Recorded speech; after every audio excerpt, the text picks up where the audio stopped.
Welcome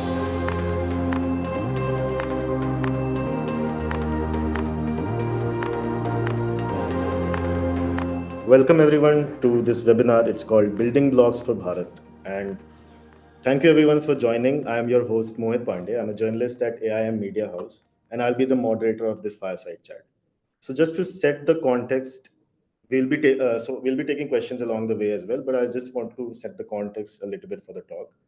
So, as we all that have joined here would know, that the conversations around building AI for India and AI for Bharat is increasing. That is essentially the divide between the urban and the rural population. And most of the Indian startups are increasingly showing interest in building Indic AI models and voice models because that is the modality that is going to cater to the larger linguistic and cultural landscape of India. So there are around 1 billion smartphone users in India now, approximately, and many of them are first-time internet users as well. And they are interacting with these devices in English, and they are not able to do it in native languages. They still have to type in English or in some form or the other in some English language. So, which is a divide that needs big attention. And the solutions for healthcare, finance, and agriculture, everything is dependent on the solution. So, and if not, if some Indian company does not do it, maybe the West will come up and their idea would not align with what India wants and what Bharat wants. So, to understand this a little bit more, we have with us today two people who are focusing on creating such solutions on various modalities, be it voice, audio, video, and everything. So, I have with me Vivekanand Pani, who's the co founder and CTO of Reverie Language Technologies, and Rajiv Malhan, who's the head of FinTech Innovation and DPI at Aditya Birla Capital. Hi, Vivek. Hi, Rajiv. Thank you so much for joining us today here. And this is going to be a very interesting conversation for the folks who have joined because everyone is aligned on building AI for Bharat right now. So when I first met Vivek, he was talking about how Revre is building the AI rocket for India, and the stuff that is coming out of their lab is truly remarkable. And so, firstly, I would like to thank Vivek for building AI for Bharat. And as Rajiv has been working at Aditya Birla Group on projects like iSpirit, Sahamati, and NHAI, and he's also an active member for DPI initiatives like ONDC. So this conversation between these two remarkable people who are building AI for Bharat is going to be very interesting. So thank you again, Vivek and Rajiv, for joining. Thanks, Mohit. Pleasure. Thanks, Mohit. Pleasure to be here. Yeah, so I'll just jump to the first question straight. How do you both differentiate when it comes to building AI for India and AI for Bharat? Uh, so, do I go first? Yeah. Please go ahead, Vic. Okay. So, well, AI for India, I think, when we say that, I believe you're mentioning about the English, people who are familiar with English. I think, that began quite some time ago, ever since we had been creating tools for the internet and the digital world. Most of it had been for the English language. And AI for India has been rather recent. And it's recent also because, apart from the device penetration that has grown only in the last decade or so, the support for Indian languages on the digital or the popular digital devices, which are the phones today, also started only in 2017-18. Yeah. So therefore, there has been a gap. So how do we do it? Basically, we have been trying to do that for the last 15 years. We started off by trying to create the basic fundamentals of technologies, and then started working on the AI tools since 2014-15. So it's been about 10 years now. Uh, there is a tremendous amount of focus that is needed because due to this gap, the amount of data that is available, the maturity of the users on the internet who do not know English because they are fairly new into the digital world. So it is very different from people who have been, familiar with English. And you need solutions that are therefore able to perform well with very little data and still mm, mm, you know, uh, Yeah. deliver results. So that is what becomes the focus. The focus moves from just being data driven to actually looking at algorithms that are specific to Indian languages and Indian users and so on and so forth, so that you can deliver for the non-English Indian users. Yeah. And Rajiv, can you, Yeah, what is, sure. yeah, So I'll take little less complex one because Vivek has tried to give in the technical aspect of it. So as we are working specifically for DPI and for the financial inclusion. So I think AI for Bharat and AI for India, if you ask me, so this is N is equal to 1.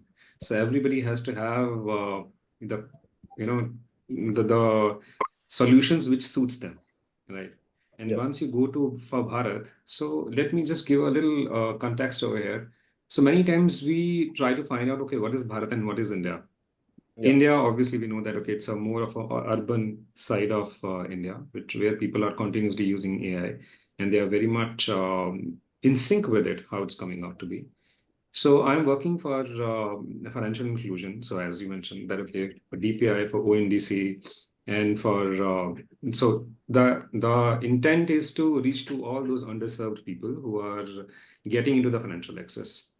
So keeping that in mind, I would say that okay, AI is far more important for those guys because people over there in India, they'll probably be able to find out some of the other solutions somewhere down the line. But at the end of the day, people sitting over there in Bharat, they are looking for some kind of solution which can suit them, which yeah, is far more easier, which is far more, which can make them understand. So AI for Bharat would be far more impactful because AI usage would be far, far more impactful once we reach to Bharat. yeah, They need to understand that okay how the things work, so they may not be very much familiar to find out the solutions on internet or find out from Google. So then the AI can come out as a very handy resource over there, so where they can just speak up and start finding solutions. We'll talk on this and more, but I yeah. think impact of AI in Bharat would be far, far bigger and far, far more effective than the impact what is coming in India. Bharat would be having a far more impactful solutions. Definitely. And I think DPI is also one of the examples how the impact can be created in the Bharatiya landscape as well. And some people also talk about DPI to the power of AI, like scaling it to that level as well. So then there are some challenges that come along with it as well when we are scaling it beyond India and going towards the Bharatiya population. So what are the challenges that you both encounter when it comes to the language, the accessibility for the Bharatiya market? So challenge, I would say, not the challenge as such, but the opportunities are immense, Mohit. Once you go to Bharat, so we are more talking about the Bharat piece. The opportunities are far, far more available in Bharat because there's a huge population which is available. And let me convey back to the audience also. So we have gone to villages, we have gone to tier two, tier three cities and try to talk to these guys. So never underestimate the thought process and the technological the hunger to learn technology from these guys. They are far more technological advanced. They are able to understand how the technology is working. And once you go to these markets, you will try to understand that, okay, Netflixes are available, Prime videos are available. They're able to have video chats through WhatsApp. So they are able to find out stuff from WhatsApp and from Amazons are always available. So I would not say that, okay, they are technologically, they are backward. They are understanding technology. The Okay. only thing which is important is probably English may not be their basic language to find out. If you go to use cases also, let's suppose if you're looking for use cases, for example, agriculture is a big use case which is there in Bharat. So Yeah, there is a farmer who is trying to understand there is some, the crop is infected. So as of now, he's trying to understand, okay, what are the basic things which he needs to understand, or the earlier methods to, save his crop from the insecticides.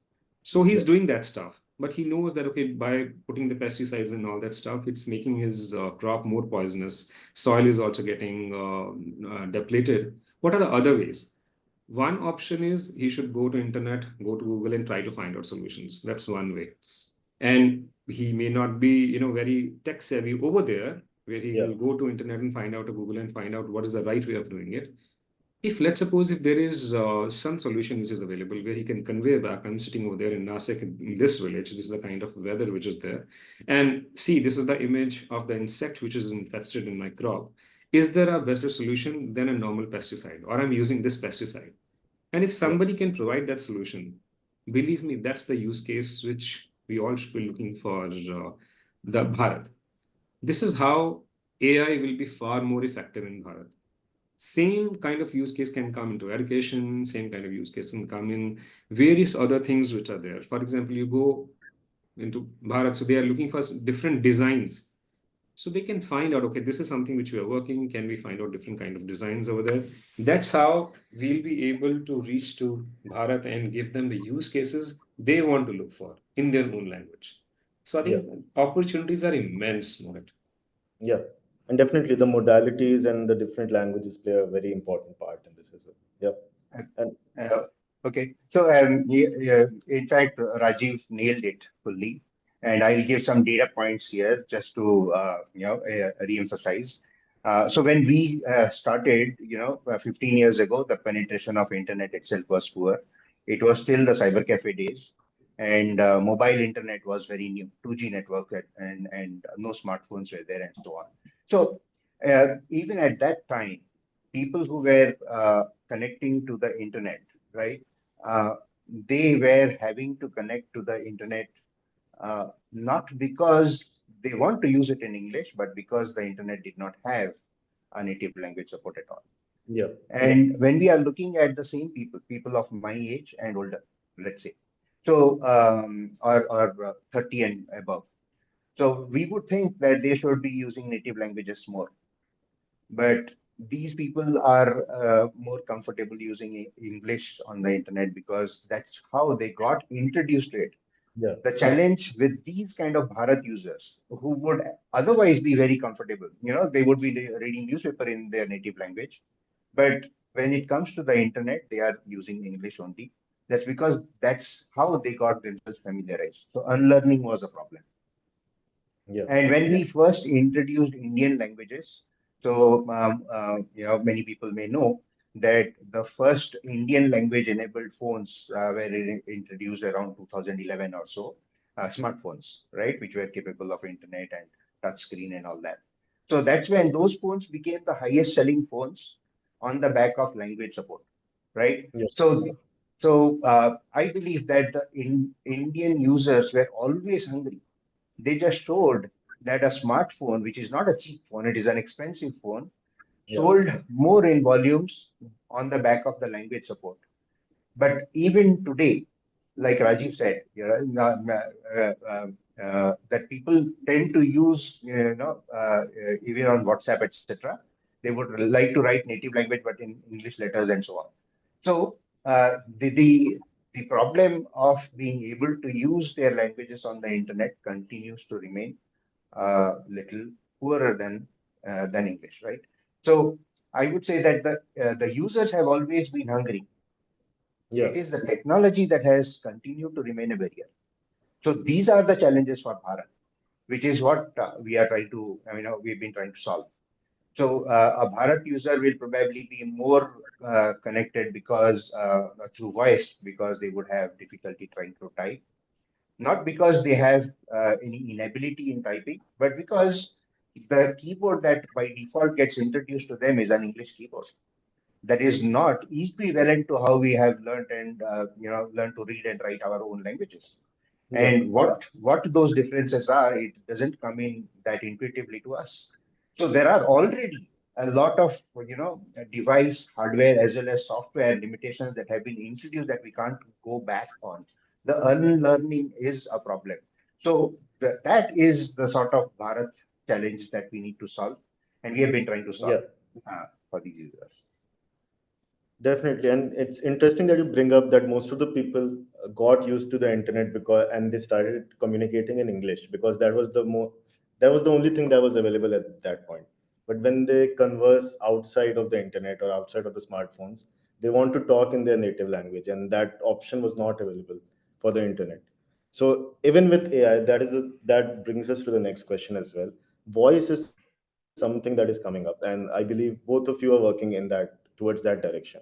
So, do you think building a voice-based AI solutions is the key for solving a lot of challenges for the Bharatiya market when it comes to AI? It definitely does, because voice is also a medium uh, that takes away the literacy barrier, right? Now, as long as you can have a medium that can speak back to you, it is one of the best mediums and the most fluid, right? So, but at the same time, even for many literates, as long as they are able to interact in voice, but are able to get visual responses, that also works very well. Okay. And yeah, and typing as such is not that trivial, like I mentioned, just because we have stuck to a certain kind of keyboards for a really long time.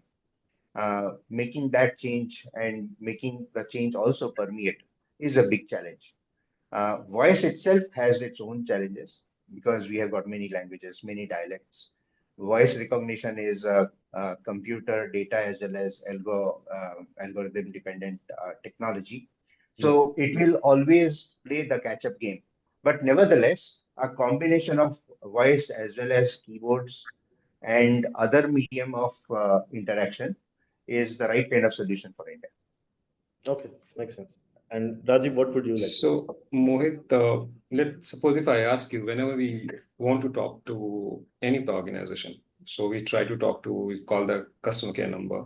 So our normal tendency is to reach over there where we can find out some human to talk to, rather Yeah. than going to IVR and find out.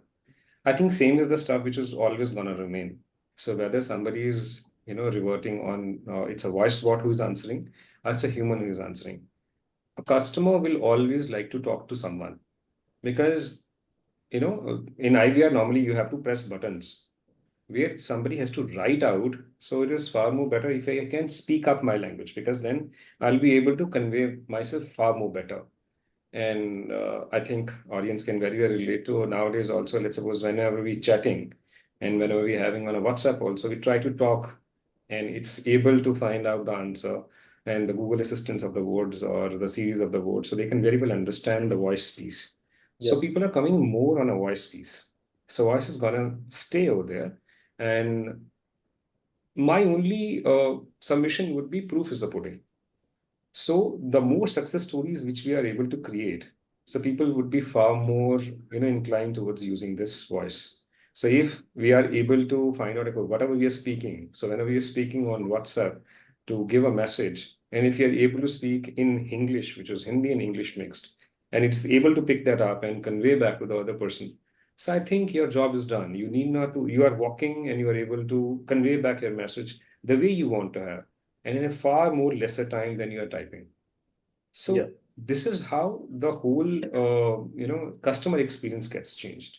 So it will keep on improvising. The more voice effectiveness will keep on bringing, and this is gonna get more and more enhanced. So let's suppose you go to Bharat, and if somebody asks you any question, the answer which I've given earlier, the example which I've given earlier for the farmer. So let's suppose somebody reverts back to that farmer. This is how it is getting, answered on. So, and the person is able to communicate. Or he's speaking, somebody is reverting, whether it's a human or it's a bot. So I think the whole experience becomes far more effective. So my voice is gonna stay and voice is gonna keep on improving. Definitely, yeah. And so, basis on this, we got a few questions from the audience. I think we'll take one or two at least. I'll try to club two of them because they are very interesting right now. So, one person is asking. So, recently, Mr. Narayan Murthy said that building Indian linguistic AI doesn't make sense because the corpus of English data is already better. So, what do you think about it? And at the same time, since the Bharatiya population, even though it's bigger, the Indian population has more capability of paying for this technology like AI. So, how do we balance that? Okay, since it is a little technical, may I go first? Yeah, definitely. Okay, yeah. So I think personally, if I do not have to try hard interpreting, Murthy sir was probably trying to say that we need to focus on a use case, right? So while building a large language model and trying to invest a lot on data, all of that is true. You would still need to do that to be able to build an end solution. But unless you have a use case that you are trying to solve, you haven't done anything for people, right? So Yeah. building technologies will still remain meaningless unless we have use cases that we are solving. And to be able to go there, there are already a lot of investments that have been happening. I mean, the English corpus, for example, which is pretty large, Yeah. it got created over the last 50 years, or at least 30 years of internet, right? Yeah. So that amount of data that is already digitized and is made available, India is playing a lagging game just because internet did not support any Indian languages for a really long time. For at least 25 years of internet in India, still did not have most of the Indian languages supported on that. So Yeah. data and engagement both are not non-existent mostly. So therefore, if we need to solve certain use cases, we can still bank on whatever that is existing, solve certain use cases. It will automatically give us the right kind of impetus to keep doing more. And the engagement rate in India has been phenomenal. We have already reached 1 billion users, and we are already building great technologies for more and more Indian users to come and engage, and therefore building a large amount of data as well. So that will also flow in, but that's probably not the first thing that he might be thinking, because you still need to have use cases solving first, right? Yeah. While at Yeah. the same time, we also understand that the data in English that is represented on the internet might not be as relevant for all use cases for India, right? And that's where we will still need to build certain things and solve a lot of local problems that we can solve only when we have done that as well. So both of these will continue to happen, but the priority will still be that we should be solving user problems. Definitely. I think you're right when we say that Mr. Murthy's idea was about solving the use cases. Yeah. Yeah, definitely. And so, Taking it Rajesh. further from Vivek, so I want to just bring one submission here. So I'm sure we all know that okay, there'll be good number of customer calls which will be coming from Bharat also. So first of all, people are using products in Bharat. They have the concerns over there also, or they want to have a query. They are making good amount of customer care calls. So we are working in a large conglomerate. We can very well vouch for it that people are coming from Bharat also. So if all these people who are coming from Bharat, as of now, they are trying to call customer care, with the passage of time, let's suppose the voice bots are coming, and voice bots are only answering in English, then I'm not sure how many people are gonna stick, Yeah. right? Yeah. If people are able to understand, if the bots are also able to understand what this person is talking about in his language, and they are able to revert back in the same language, see the kind of stickiness of a customer with the organization gonna improve. I'll give you one Yeah. more example over here. So one of my ex-colleague has gone into and they have opened up startup, reach.org, where they are, what they're doing, they are creating cowlers for cows and for the animals. So they are putting cowlers over there, just like a tidbits for Fitbits for the human. So the same way. So they are able to convey back how the cow's health is, how health is getting monitored and all that stuff. So over there, they have put these ones on cow, and farmers are able to see everything on their mobile. Now, if there is any concern which is coming, it's also giving indications that okay, there's a problem with the cow. And now, if a farmer is able to talk to a bot and ask for what is the solution on it, so Yeah. now you don't expect that farmer to mention everything in English. And if that farmer is sitting over there in far more deeper area of Punjab, and if the dialect also he's able to convey back, okay, this is the problem which is coming out to be, and the bot is able to answer that stuff in his own language, that's the use case probably which we need to work on. Definitely. Yeah. We may start with English. We may start the penetration. English we need to have. But with the passage of time, if we want to reach up to Bharat and if we want to give more and more access of this technology to our people in tier 2, tier 3 cities, we need to have that linguistic models available. And believe me, again, I mentioned earlier, people are tech savvy. They are able to understand the stuff which is happening. But if you are able to provide to them in their own language, then your penetration would be far, far more higher. Definitely.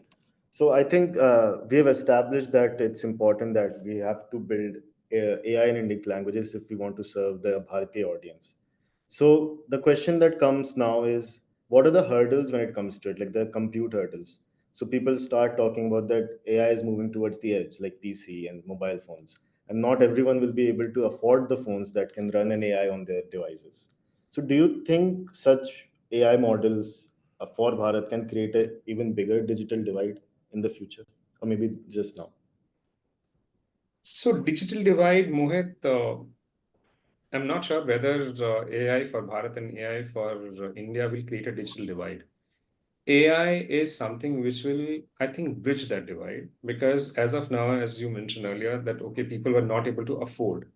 I don't think so. Affordability is a bigger concern now. For example, you have a WhatsApp. In WhatsApp, they have launched Meta AI.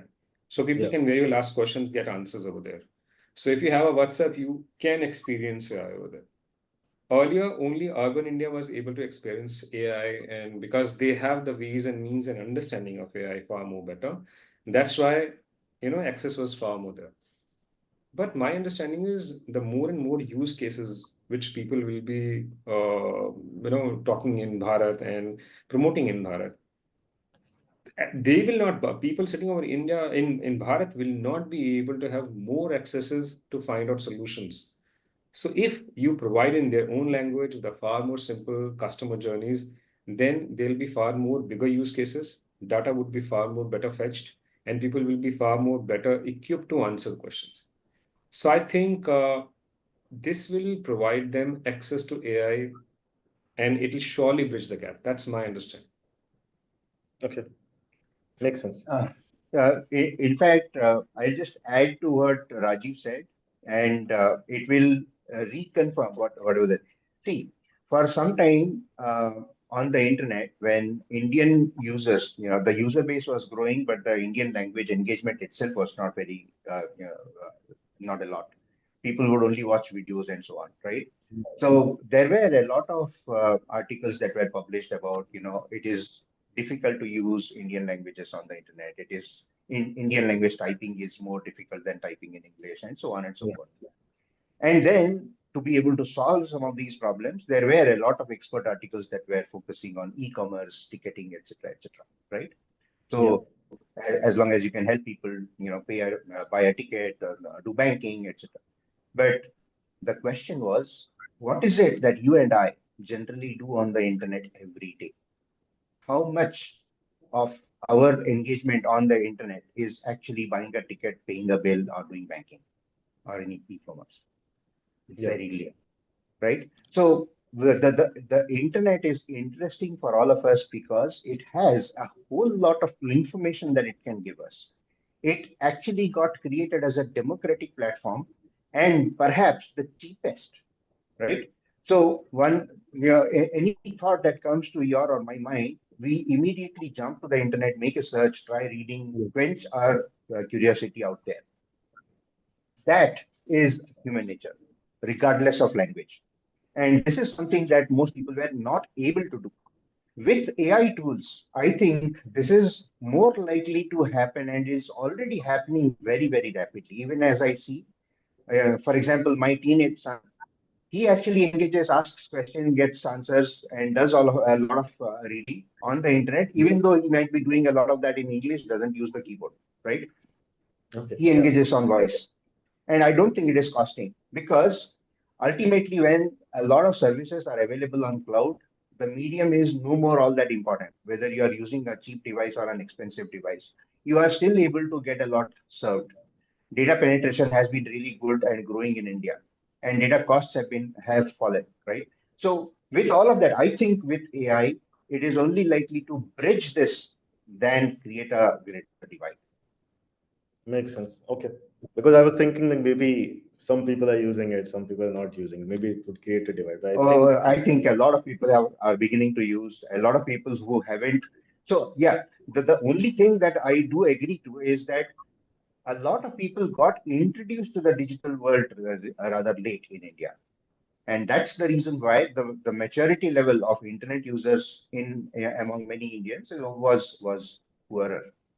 But that is likely to change very rapidly. Okay, makes sense. Anything you would like to add, Rajiv, to this as well?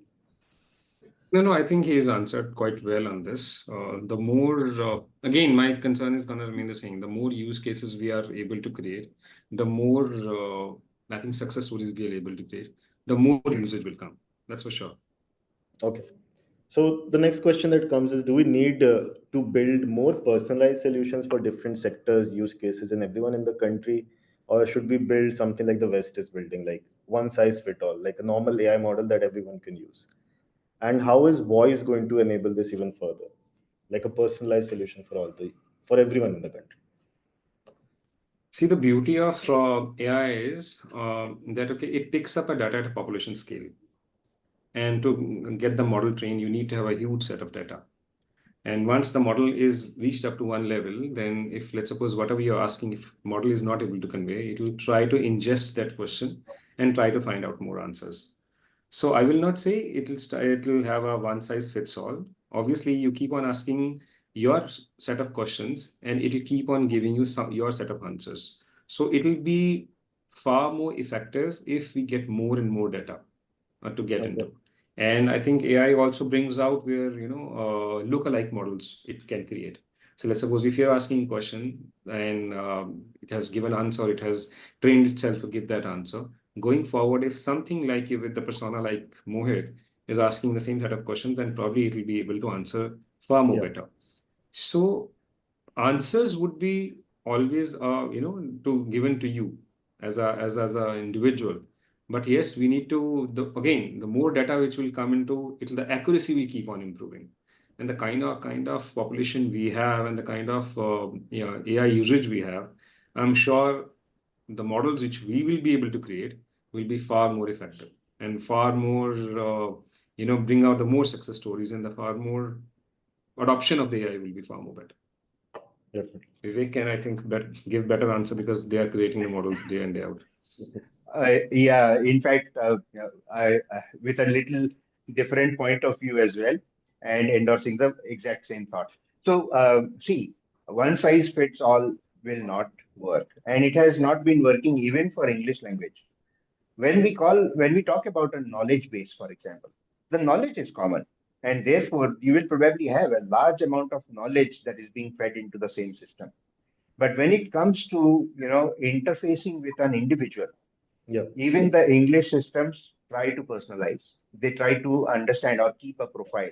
For example, let's say, have you tried using any of these, the Gemini or any of it? So what tends to happen, or for that matter, every individual who is using Google search on their phone or maps, the search and the maps and the advertisements or push and whatever else that you are receiving are all personalized to you, Yeah. right? Constantly looking at your profile.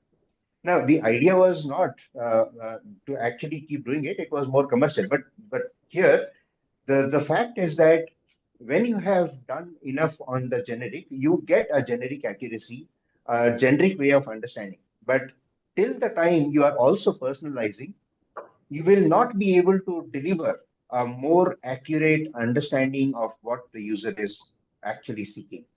And that's the reason why personalization will actually win. The second thing that I would bring, when it comes to English versus Indian languages, we just spoke that Indian languages pay or Indian context pay data come in Yeah. very little, right? And when you have less data, when you are already data starved, and some of us may know better because when we started Reverie, the whole of internet had almost nil Indian language data. So all the tools that we built, we were building by trying to create data ourselves, Yeah. because we could not even give a tool to somebody who using which people can create data. So there was no crowdsourcing, that there no data outsourcing that was possible. A bunch of 5 or 10 engineers sitting and trying to create some data to be able to create a solution, which meant that the the fact that when you are data starved, you need to be able to focus on as narrowed down use cases, personalized, etc., etc., to be able to do way better in smaller use cases and so on. So I think this is a very important point where, because of data scarcity also, we need to be able to do more personalized solutions that are delivering much more accuracy for different use cases, for different domains. India is also a multilingual, right? We have got way too many languages, dialects, and accents. Yeah, So, let's say if you build a Hindi solution, Hindi itself will have many accents depending on where in the country that you are. So, for those reasons, some of that will have to be done. If you don't have enough data to be able to train for all of that, obviously you will need to narrow that down. Personalization will give you a great jump very quickly. definitely. So I think Vivek and Rajiv, you're aligning on most of the questions in on the topic. So I would like to play a little bit of devil's advocate, and I have a question from the audience as well for this. So where is the money going to come from? And we have to invest in such technology for building AI in India. And how are we going to future proof this technology, the Indic language technology? Yeah, I've got one question where they're saying that okay, paying capability in of India is far more than Bharat.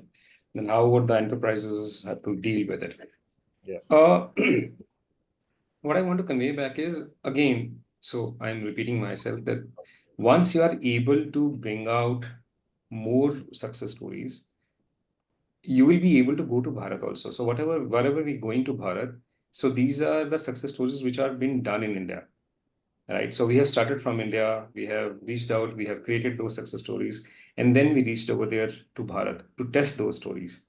Yeah. And I would not say that, okay, people will not be able to pay. Yes, there may be per capita income would be far more lower in Bharat, but the volume is huge. The better, the more the volume you have, the more use cases you have, the prices are gonna come down for sure. And my understanding is once you reach to Bharat and if you have a proper success story, which organizations are able to answer for, right, then people will get adapted and the prices will surely come down.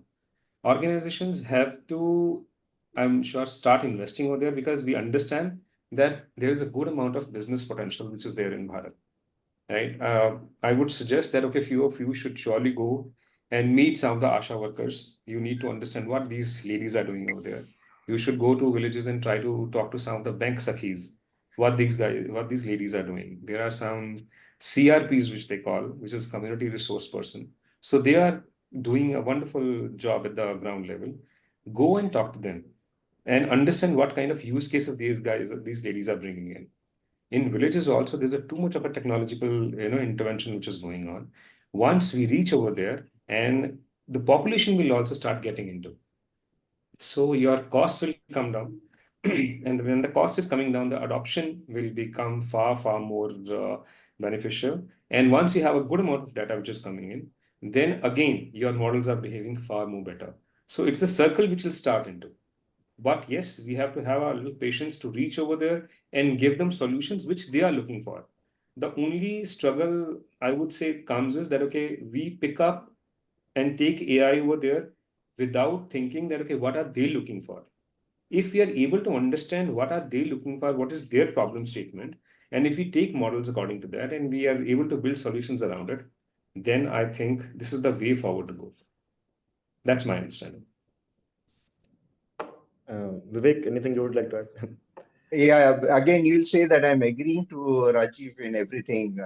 I am unable to find ways to fight right now. So, so see, uh, uh, I think we have seen, ever since technology adoption has been there, since industrial revolution, let's say, costs keep going down, right? There was a time when why mobile phone, even a landline phone was a luxury, and mobile phone incoming calls, people you are having to pay. But today we have got, free, unlimited, etc., sort of plans, and a mobile phone is sort of a device that is there with everybody's hands. A billion Indians already have that, right?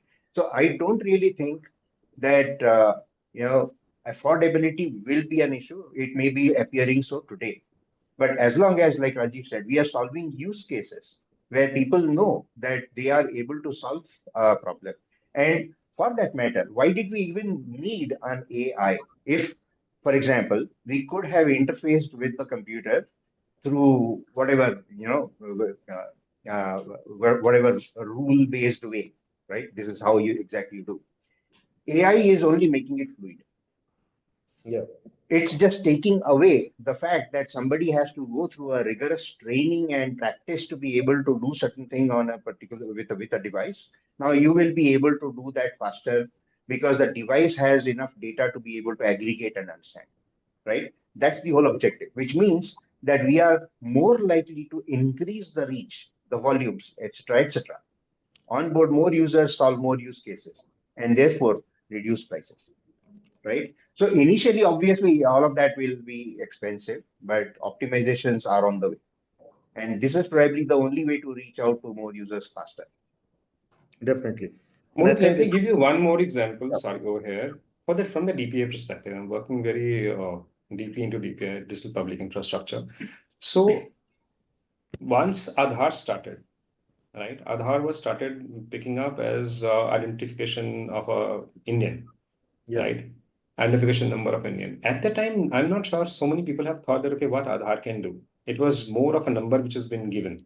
yeah, But with the passage of time, when Aadhaar came, DigiLocker came, what was the adoption of these two things? When UPI came into, people went over there to bank to pick up UPI. Nobody was picking up UPI at that time also.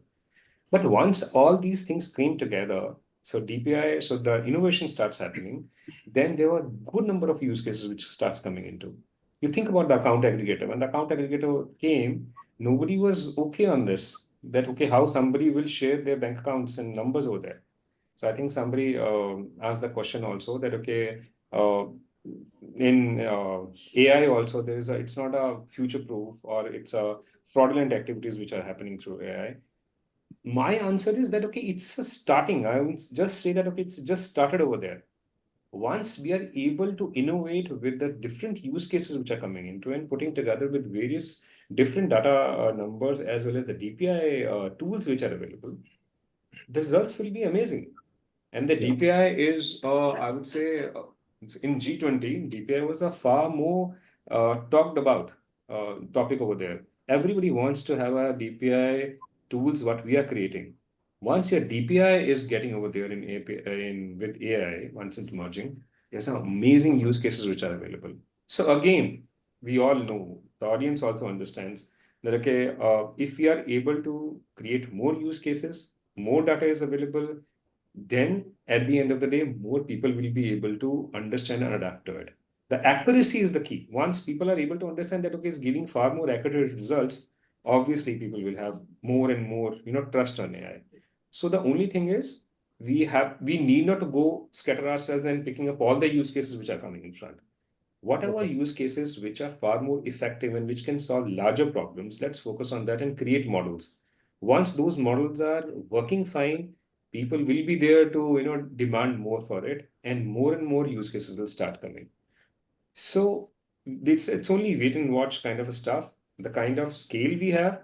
So all these things will become far more effective in the given in a near future.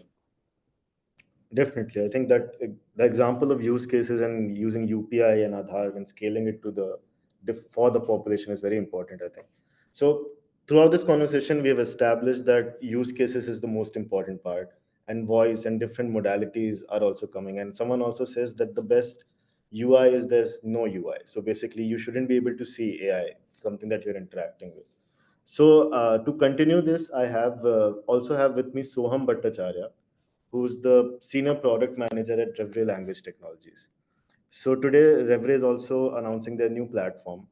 So I think Soham would be able to take this forward. And please, Soham, please welcome to the stage. And if you can please continue this.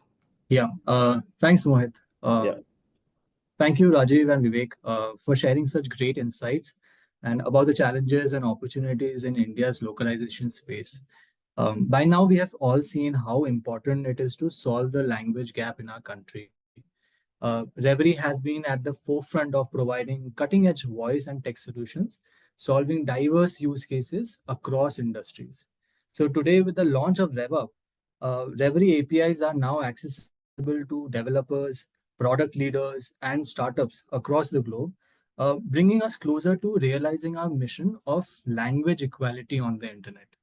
So we created RevUp because we understand the challenges developers face when working with voice and text technologies. So a developer can have various questions like, how do they get started in minutes and quickly deploy their solutions? How can they experiment and test accuracies for their specific use cases? Or perhaps explore our API documentation to understand the full capabilities of Revry APIs. So RevUp is a developer-first platform that simplifies how you access, test, and integrate language APIs. So whether you're working on translation, voice recognition, or text analysis, RevUp gives you the tools to experiment, innovate, and deploy faster. So now let's dive into a live demo of the RevUp platform and see it in action. So just give me 1 second.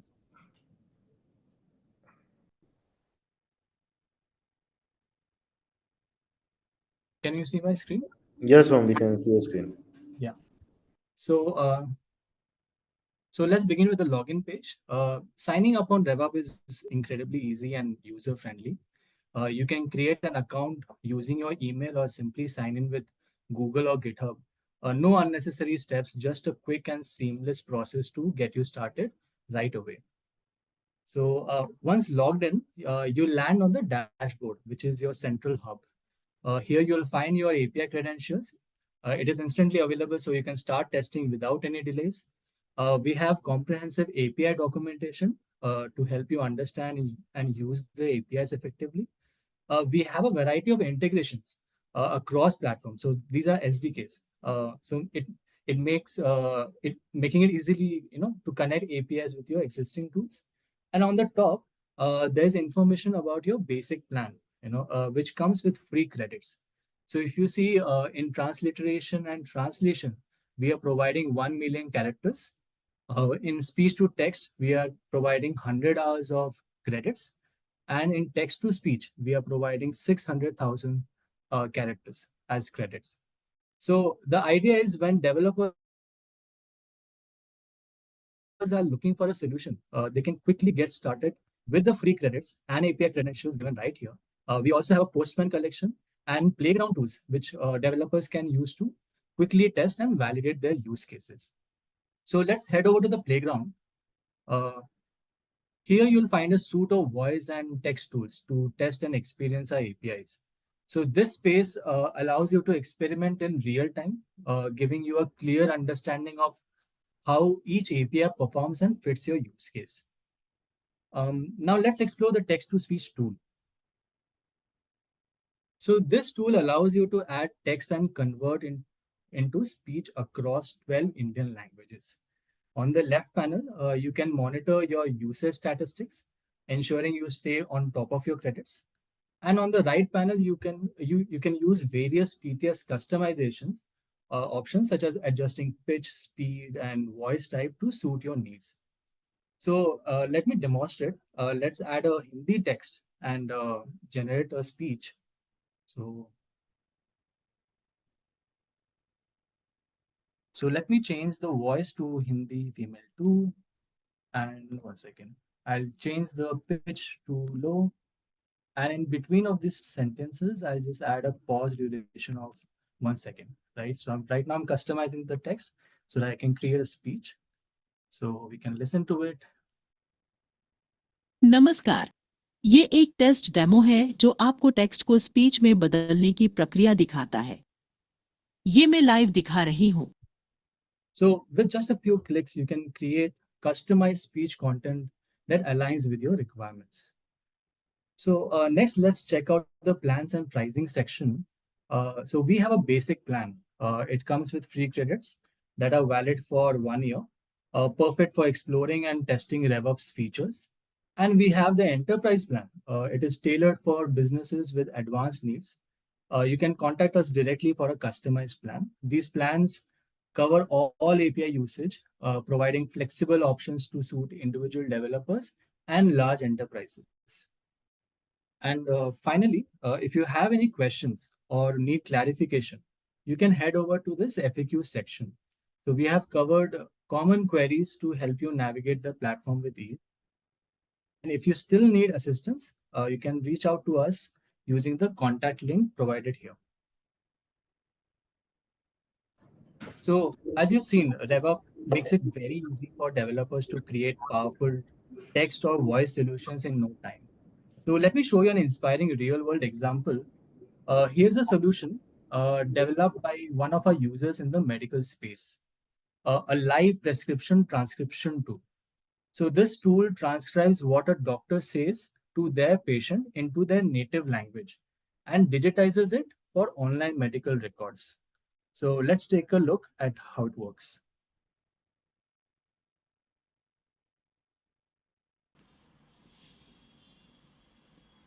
Patient का नाम सुनीता शर्मा है।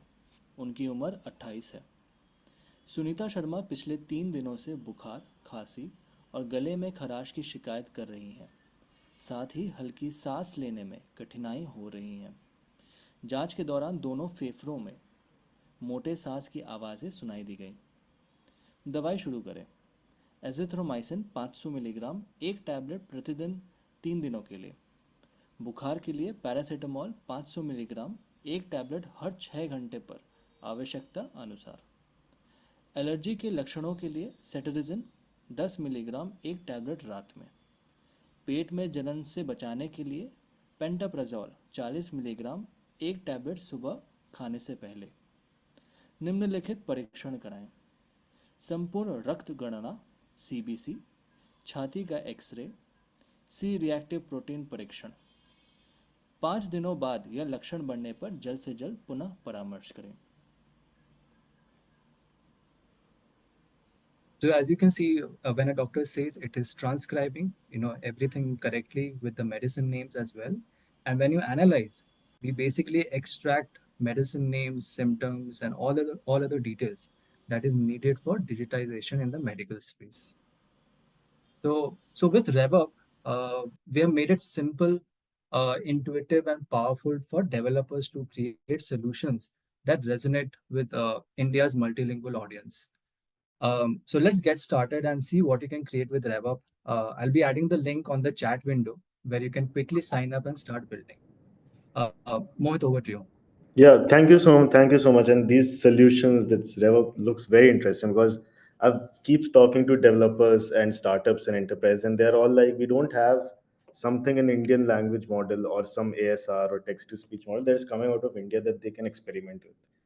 So the API availability is truly awesome what Trevre has done. So Thank I you. just have one question. What is the pricing like for all the APIs from ASR, text to speech model, and all the voice agent as well?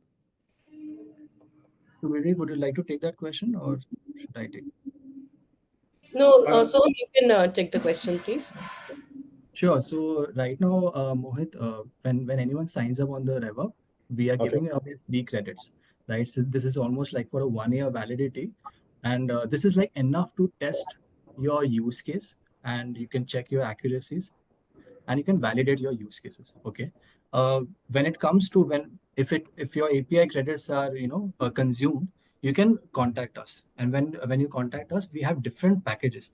It depends upon the volume, it depends upon various factors. So depending on that, we have different packages. So when you contact us, we'll let you know the pricing. Okay. Mhm. So I have another question related to RevUp. How is RevUp different from the competitors when it comes to providing these APIs? I think the biggest differentiator is our solutions in Indic language space. In all Indian languages, I think we are doing very, very well. I think recently we did a benchmarking around speech to text, where we compared with the top competitors out there, and Reverie is doing really well in Indian languages. When it's Marathi, Oriya, Assamese, these languages. Reverie is the only player who's working on these languages, not only on speech to text, but also in text to speech. It also in NLP, where you are basically processing language, doing text analysis, right? So we are doing all this work around these languages, and that is something I think a biggest differentiating factor which we have. Vivek, if you Uh, want to add something to it. well, I would just say that Reverie is the only tech company working on Indian languages, providing almost all the pieces of the Indian language tech stack that is needed. And we are probably the industry's cheapest as well. I mean, I would say the greatest value for money. So if you look at text to speech, speech to text, machine translation, and NLU, all of which that can give you a multilingual interface for a voice bot, text bot, whatever kind of an agent that you one would like to build for any kind of a platform. You would find everything handy out there. Yeah, people have a lot of questions here. They want to try out the model, and they're also asking the pricing. So, can Vivek, can you tell them a little bit I would about say the that please use the free credits immediately, and I'm quite sure that that would give you a very good upstart. And when it comes to licensing, you can get in touch with us. Our licenses, if you have used any other or you are using any kind of APIs for other languages, you will still find Revry's pricing way more competitive. Definitely, and the demo that you showed, it was truly impactful, especially with the medicine side of things. I think that the use cases that you're trying to solve is truly amazing. So I have two more questions for Vivek and Rajiv, both of you. Thank you so much, Soham, for the demo. Uh, Thanks. yeah. So Vivek and Rajiv. So Vinay Singh is asking this. Numbers are language independent. Why can't we talk about business model based on numbers? The economics of how the West is dependent to survive as consumers here. So, how can we develop this value chain where we are dedicating PhD type of research for solving these real problems in businesses using AI? I think more or less we have answered. I'm not sure whether we have answered earlier. I think, as I mentioned, the more and more use cases which are going to come, we have to pick up those use cases which are impactful to start with, which covers large set of population. I also gone through this particular question where he's asking for just that they are enjoying higher value chain, which we can develop by dedicating PhD kind of research for solving real problems that are 1 year business balance sheet model cannot solve. Not much, not able to understand much of it, but my only understanding is that he's trying to ask that, okay, numbers are language dependent. So what kind of language can we start with? So I'm not saying we can immediately start working on all the languages which are there, because in India, as we know, that कोस पे पानी बदले चार कोस पे भाषा. So every 4 kilometers coast, the language changes. So I'm not of the opinion that, okay, we should keep on picking up all the stuff or all the languages. Let me pick up stuff which is impactful, and let me try to find out that 80-20 principle where we can pick up those languages which is giving impactful user numbers and where people are using it out in those ones. I think once we are able to create those kind of models and it is giving success, then the value chain always comes by itself, because more and more people are using, more people are answering to this, and the money will also start flowing according to it. Vivek, if you have better understanding of this question. No, I also was a little confused, but I think what I do get is that India is actually a large market. It's the volume. Even if it is a price sensitive market, it's the volumes that are actually large. And there are enough proof points. For example, the data pricing or the data cost in India is the lowest today in the world. And therefore, the penetration of data and 5G have also been pretty wide for the size of our nation. The adoption of mobile phones, all of that has been pretty large. So even though we are a price sensitive market, I think I completely agree with you when you say that it's a volume market. I don't know your name because it was an anonymous question, but you're spot on that one. So we are already solving a lot of problems, and I think we will keep doing that. Okay, so the next question is from Amit Kumar. He's asking, as entrepreneurs, how can we overcome the trust gap and skepticism around AI adoption in a market like India, where traditional methods still dominate? Okay, so this is very interesting. We must understand one thing, that no matter what, humans are never replaced. If we were to interface only with machines and spend our lives, then I think we wouldn't be social animals. So humans are always necessary. The AI systems are not supposed to be like every other. They are not supposed to replace human beings altogether. The idea is that AI ultimately is still a tool. It is supposed to help us do certain things, uh, like any other tool would. And the AI aspect is only making it more fluid. I can Yep. understand that the security that we are talking about also exists in all other kind of engineering as well. So AI definitely does bring in, newer security threats and issues, but those are also getting addressed at the same time. So trust, whether it is, even without an AI, through OTP transactions, people were able to scam and take money. So that didn't have any AI, but it was a new technology. The digital banking did have digital frauds. So the same way, trusting a particular medium or a tool will always be there. There will be accidents, there will be certain issues. But the idea here is that they will also always be, keep getting more and more secure. The tools are supposed to help us. They are not replacing us. Definitely. And Rajiv, what would you like to Yeah, say? so Mohit, I want to ask, I'm not sure, I want to ask Amit that, okay, he's asking how can we overcome the trust gap in markets like India? Who is having a trust gap? It's an entrepreneur who is having a trust gap or the user who is having a trust gap? And he's saying that, okay, people are hesitant to embrace emerging technologies. I'm not sure whether people are hesitant towards it. I think it is up to the organizations and entrepreneurs. How can we convey back and train those people?